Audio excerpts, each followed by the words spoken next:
function preview ni memang untuk kita bawa orang yang nak tahu tentang bisnes Stonewall ni. Berapa kali join preview Turnwau kita ni? Kali ni dah banyak kali lah, lebih daripada 10 kali dah saya pergi lah.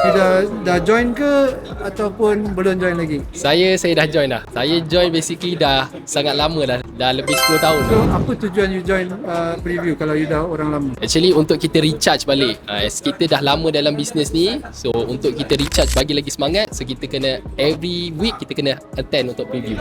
Untuk sesi akan datang, ada tak sesiapa yang you kenal yang you nak sarankan untuk datang? So basically function preview ni memang untuk kita bawa at least 1 atau 2 orang yang nak tahu tentang bisnes Stonewall ni. So basically memang saya ada bawa seorang pada hari ni. Hadapan ada siapa-siapa lain yang you nak ajak?